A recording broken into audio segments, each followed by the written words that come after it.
약간 변칙적인 방법을 써서 결과적으로는 개인 명의로 소를 제기했다가 지금 회사 명의로 지금 바꾸는 거죠. 그러니까 원고의 추가 아니냐. 예. 이 경우는 지금 원고의 추가입니다. 지금 이 경우엔 피고 추가지만, 예. 소송 당사자는 원고가 있고 피고가 있는데 뭐 원고가 추가될 수도 있고 피고가 추가될 수도 있죠. 이런 식으로 이렇게 변경하고 가져오는 이런 뺑기는 안 된다. 이런 당사자 추가 신청은 부적법하다. 라고 했던 사안이었죠. 했던 사안을 21년 법원 행시에 나왔었고, 그러니까 이렇게 주기적으로 자주 나온다는 거죠.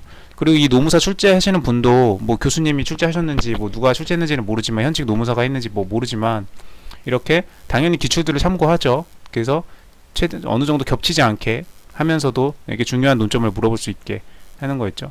그래서 이거는 문제는 간단하지만 너무나 간단하지만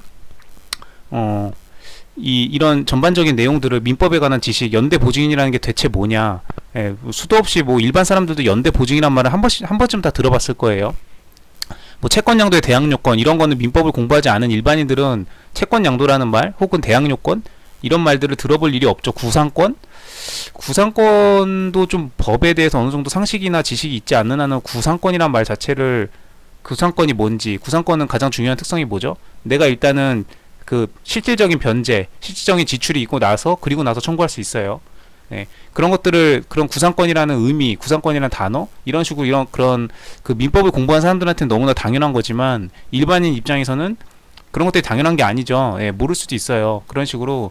근데 연대 보증이라는 말은 정말 드라마나 이런 것 때문인지 보통 그 어르신들로부터 연대 보증 서지 마라, 가족 간에도 보증 서는 거 아니다, 뭐 이런 말 많이 듣잖아요. 뭐 이렇게 뭐 사업하다가 돈 말아먹고 뭐 친구 돈 뭐 저기 뭐 해가지고 뭐 저기 마누라한테 뭐 저기 바가지 긁히고 막 그런 거 많이 그 레파토리 그런 거 많잖아요, 옛날부터. 그래서 좀 친숙한 단어인데 이런 것들은 뜻을 이렇게 알 수 있는지, 그래서 그냥 이렇게, 예, 일단 뭐 이렇게 괜찮은 적이었던 것 같습니다. 너무 무거운 주제도 아니고 너무 이렇게 어렵지도 않으면서도 이렇게 간략하면서도, 네, 딱 저기 문제를 잘 낸 것 같아요. 그래서 좋은 문제였던 것 같습니다. 그래서 이 정도로 적어주면, 네, 판례와 필요적 공동소송이 아닌 사건에서는 이런 추가가 허용되지 않는다.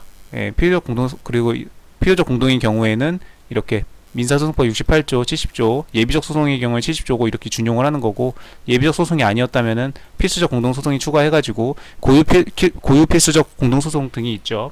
뭐 유사 필수적 공동소송, 통상 공동소송 이렇게 해서 이제 공동소송 파트도 이제 민사소송법에서 가장 중요한 파트고, 이렇게 해서 법률상 양립할 수 없는 경우에 예비적 청구가 가능하다라는 거. 그래서 이런 내용들을, 예, 적어주면 되는 거였던 것 같습니다.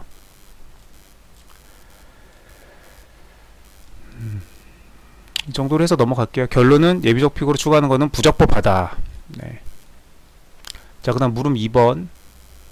이 사건 소송에서 피고 을은 1억 원 전액을 원고 갑에게 변제하였다는 항변을 하였답니다. 변제 항변을 했어요. 1심에서. 1심 법원은 피고 을이 3천만 원만 변제한 사실을 인정하고, 예, 갑의 청구 금액 1억 원 중 7천만 원만 인용을 했다. 예. 3천만 원이 변제됐다는 걸 인정했다는 얘기는 이건 갑에게 불리한 사실이죠. 네. 그렇기 때문에 이걸 제외한 나머지 7천에 대해서만 갑의 주장을 인용해 준 거죠. 네.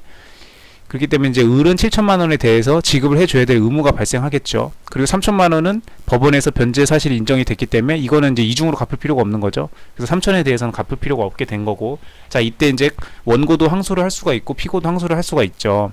자, 그랬는데 인용하면서 나머지 3천만의 청구에 대해서는 기각했다. 네. 변제 사실이 인정됐기 때문에, 예, 이중으로 갚을 필요가 없죠, 을이. 그렇기 때문에 갑의 청구에 대해서 7천만 원에 대해서 일부 인용이 되었고, 이러한 1심 판결에 대해서 원고 갑만이 기각된 3천만 원의 청구에 대해서도 인용해 달라는 취지로 항소를 제기했다. 자, 일단 피고는 항소를 제기하지 않았어요. 그리고 원고만이 제기했고, 그 다음에 원고가 항소를 제기할 거면 7천만 원은 이미 인용이 되었기 때문에, 갑의 주장이 인용되었기 때문에 그 을의 변제 사실이 인정된 3천에 대해서만 항소를 하면 되죠. 7천은 항소할 필요가 없죠, 원고 입장에서는.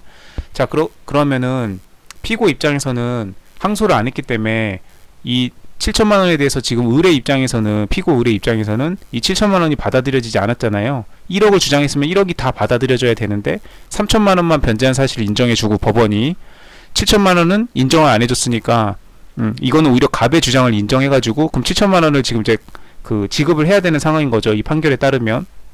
근데 피고 을이 항소를 안 했기 때문에 그럼 여기에 대해서 승복을 한 거죠. 그러면 이 승복된 부분에 대해서는 이 3천만 원에 7천만 원에 대해서는 지금 승복이 된 거죠. 피고가 항소하지 않았기 때문에 피고 을이 승복한 거고, 그렇기 때문에 이 7천에 대해서는 원고도 다툴 필요가 없죠. 왜? 원고의 주장이 받아들여졌고 을이 상대방이 항소하지 않았기 때문에 처분권주의에 의하면 당사자들 사이에 이 7천만 원에 대해서는 합의가 이루어진 거예요. 자, 그렇다면 원고만이 항소를 제기했으니까 이 원고는 이 3천에 대해서만 제기를 한 거고, 그러면 항소심 법원은 이 3천에 대해서만, 이게 불복 범위 한도가 되겠죠. 이 3천에 대해서만 판단해야 되고, 이 7천에 대해서는 건드리면 된다, 안 된다? 안 된다. 이게 기본적인 그 민사소송의 항소, 뭐 1심에서 끝날 리가 없죠, 다. 예, 그렇기 때문에 이제 항소심 파트로 넘어왔을 때 이제 처음에 민사소송 소제기부터 시작해서 뭐 송달, 뭐 서증, 뭐 쭉쭉쭉쭉 증거조사 뭐 해가지고 뭐 변론주의, 뭐 처분권주의 막 배우죠. 그렇게 해서 이제 나중에 항소 재심까지 이렇게 나가는데, 지금 이제 항소 파트에서 가장 중요한 기본적인 왁구예요. 기본적인 왁구. 만약에 이 7천만 원에 대해서까지 항소심이 판결하고 싶으면 어떻게 해야 돼요? 피고도 항소를 하면 됩니다. 원고는 이 3천에 대해서 불만이 있고, 피고 을은 3천만 원은 변제한 사실이 인정이 됐으니까 피고 을은 3천에 대해서는 불만이 없죠. 네, 피고는 오히려 이 7천에 대해서 불만이 있죠. 그러니까 원고는 이 3천에 대해서 불만이 있을 것이고, 피고는 이 7천에 대해서 불만이 있을 것이고, 그래서 양쪽 다 항소를 하게 되면은 이 1억 원 모두에 대해서, 이 3천이든 7천이든 모두에 대해서 항소심으로 이송이 되고 2심이 되고, 그 다음에 심판 대상의 범위에 들어가겠죠. 양쪽이 다 항소를 했으면. 근데 지금 이것처럼 문제는 항상 어느 한쪽만이 이렇게 항소를 하는 거예요. 당연히 양쪽이 다 항소를 하는 경우는 문제 안 나오죠. 당연히 심판 범위 대상이 다 들어가기 때문에 문제를 낼 게 없잖아요. 예, 수험생이 제대로 알고 있는지 아닌지 테스트 할 게 없단 말이에요.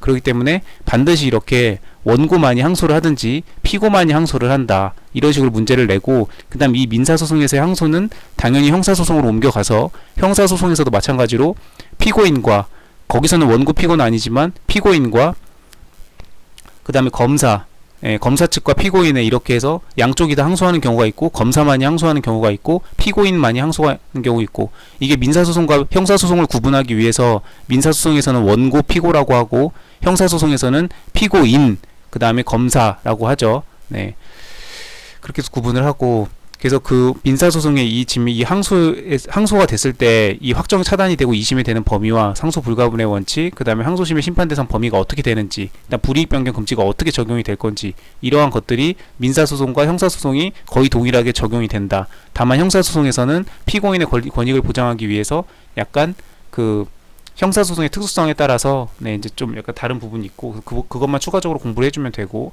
그래서 기본적으로 이제 항소에 대한 거, 중요한 거, 공동소송의 성격, 고유필수적 공동소송, 유사필수적 공동소송, 통상 공동소송, 이 공동소송의 관계와 이 연대보증인과의 관계, 이렇게 해서 그 다음에 이 예비적 그 민사소송법 70조 주관적 예비적 청구소송, 이런 공동소송의 성질, 이런 것들을 물어봤고, 그 다음 물음 2번에서는 항소 파트, 그 다음 뭐 뒤에 재심도 있고 한데 항소 파트를 이렇게 물어봤어요. 그러니까 여기서는 지금 민사소송법에서는 지금 사례 문제가 가장 중요한 핵심이죠. 이거는 이제 간단한 약술 문제고, 뭐 보충 송달, 뭐 이제 뭐 판례 기억나는 대로 법조문 보고 뺏기면 되죠. 183조 뭐 178조부터 그 송달 관한 규정들이 있죠. 민사소송법. 법전 뺏기면 되는 거고, 판례 기억나는 대로 적어주면 되고, 이렇게 하는 거였고, 이건 약술이고, 이렇게 사례가 중요한 문제였다. 그래서 항소 파트였고, 자, 그래서 문제를 이제 다시 맞아 볼게요. 잡소리가 좀 길었죠. 제1심 판결이라 한다. 이런 1심 판결에서 원고만이 기각된 3천만 원에 대해서 항소를 했습니다. 그럼 7천은 피고 을이 항소하지 않았기 때문에 여기에 대해서 건드리는 거는 처분권주의 위반이다. 아니 당사자가 오케이 했는데 피고 을이 항소하지 않았다는 거는 여기에 대해서 오케이를 했다는 거거든요. 근데 이거를 법원이 왜 건드려? 당사자끼리 오케이를 한 건데, 그래서 그 처분권주의에 반한다는 겁니다. 그래서 이거는 상소 불가분의 원칙에 따라서 다 같이 3천이든 7천이든 다 같이 소송물은 이동되지만 항소심 법원으로, 근데 항소심이 심판할 수 있는 대상의 범위는 불이익 변경 금지 따라가지고 그 415조에 나와있죠. 항소를 받아들이는 범위는 불복의 한도 안에서. 지금 원고가 불복한 거는 3천에 대해서 불복한 거지, 이거는 불복한 게 아니잖아요. 이거는 원고의 주장을 받아줬고, 피고는 항소하지 않음으로써 간접적으로 법원의 판단에 대해서 수긍했기 때문에, 오케이 했기 때문에 원고 갑이 다툴 이유가 전혀 없죠. 그래서 이거는 건드리면 안 돼요. 그래서 불복의 한도 안에서, 불복의 한도는 요 3천